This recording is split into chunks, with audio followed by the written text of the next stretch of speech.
Today we're going to mix faux flowers with real flowers. Hi, welcome to another video.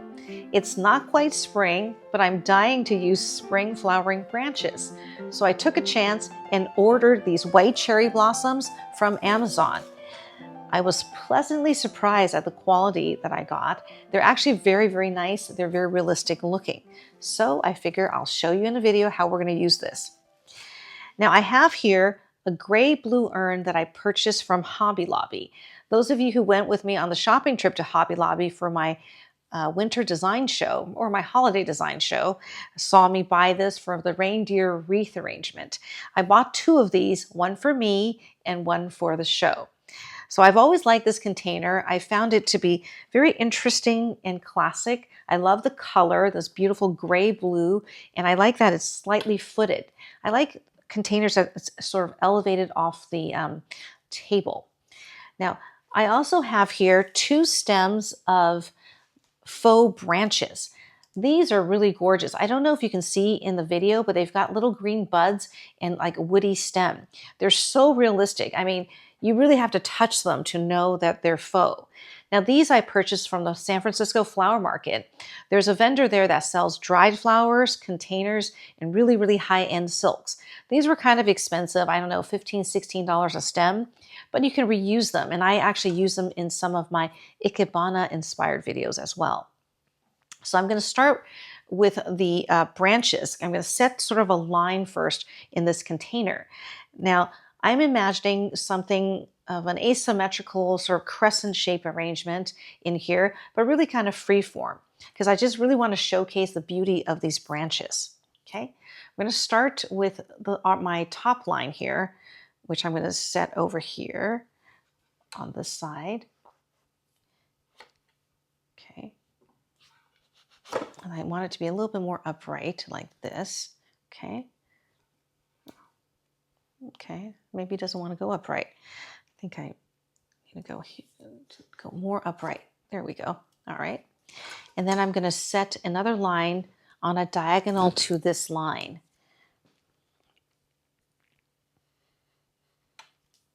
Now you see me do a lot of these crescent-shaped arrangements because I think it's a very sophisticated look.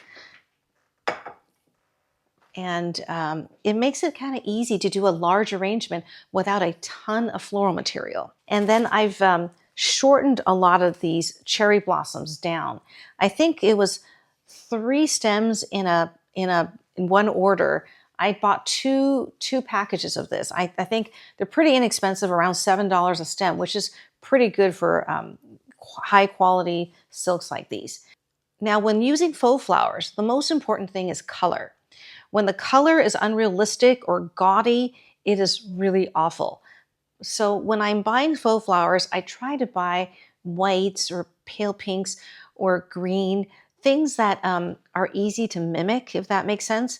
And blossoms, flowering blossoms and filler flowers lend itself pretty well to faux materials. Now, if you bought a faux rose, it's going to look very unrealistic. But these branches, I think you can get away with pretty well. Another benefit to using faux branches is it's really hard to get your flowering branches to all open at the same time like this. You know, sometimes when I buy white cherry blossoms, I will have to buy a lot more than I need just so I could get the right quantity of blossoms that are blooming. Okay, so I'm going to come in. It's going to be a little bit shorter than our twiggy branches. But I'm going to just fill in a little bit with these faux cherry blossoms. Okay. Don't know. I don't want to have too many of these. Maybe I'll put it behind this branch here to just reinforce that line. Okay, I'm going to turn this around so you can see it. I like that mixture of the twigginess and the cherry blossoms. So it looks very realistic to me already. This I'm going to reserve. I'm not sure if I even need this 4th stem. So I only have 3 stems of cherry blossoms in here. I have this beautiful Dusty Miller with a wide, large foliage, and I thought we'd just fill in with the beautiful Dusty Miller because I really want to play up that gray blue of this beautiful container. So I figure if I put a really fresh light green in here or bright green, it would make my container look kind of drab. I kind of want to just reinforce this color.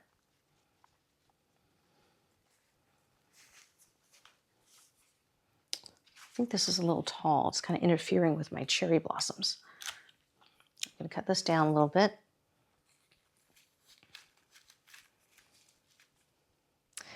Dusty Miller's gorgeous. I grow some in the garden, but I bought these from the market because mine aren't the kind with a really, really broad leaf.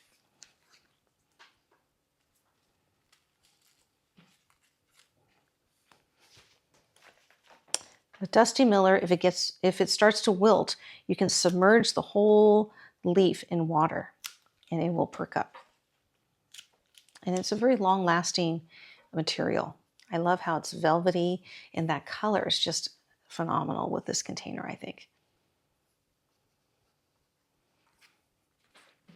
So I'm using the larger leaves around the edge.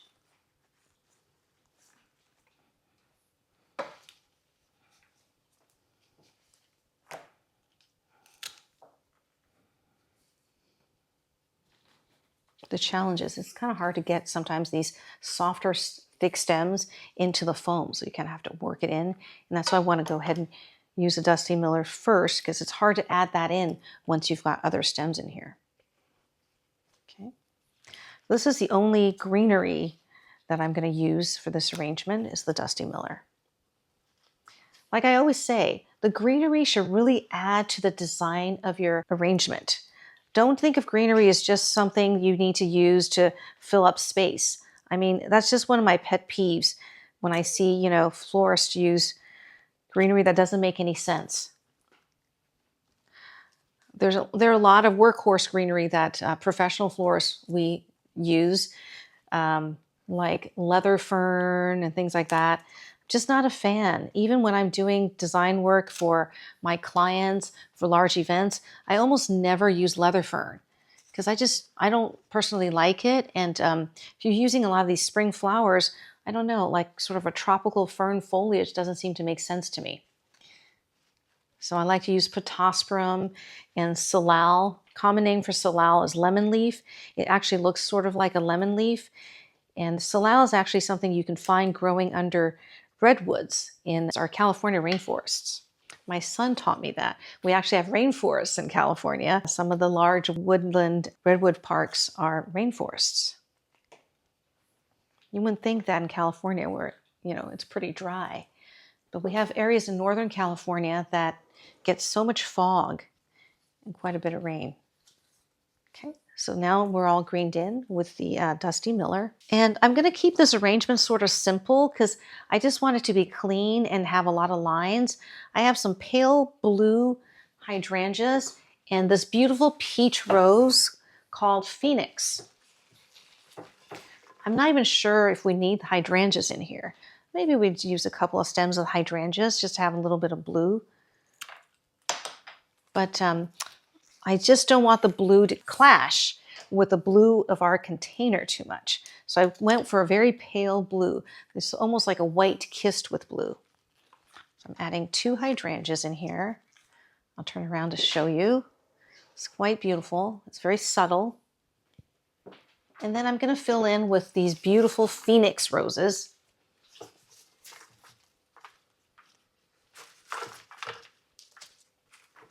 And they're all in various stages of bloom, which is nice. There's so many gorgeous peach roses. It's one of my favorite colors is peach. I'm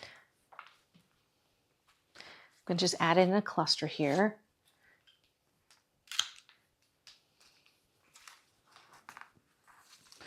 I'm going to use the more open ones sort of lower, and then the less open one I'm going to use a little higher.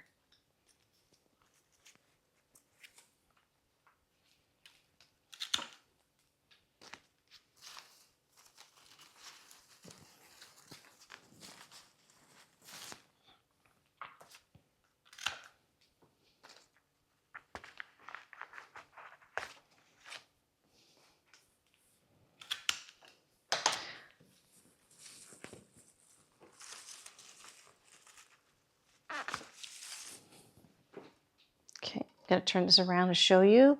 We can decide if we need to add more of the cherry blossom because I have another tall stem of it. Now the cherry blossoms I purchased were, I think, about 3 feet long, 39 inches maybe, so I cut them way down for this arrangement. I'm going to take a look to see what we need. We need to move everything. Another wonderful thing about faux flowers is you could bend them however you want. Like I want this cherry blossom to be a little bit more upright, so I'm just going to bend it up a little bit.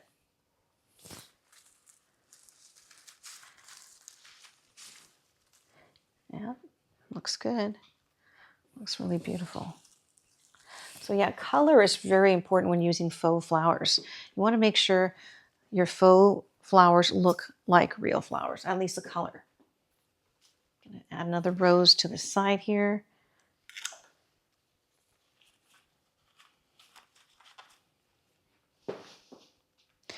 I have some white freesia, but I think I'm going to not add that in because I think the white freesia would actually interfere with our white cherry blossoms. We're all done. I think this turned out really beautiful. I really wanted to show you how you can mix faux flowers with real flowers to create really elegant arrangements.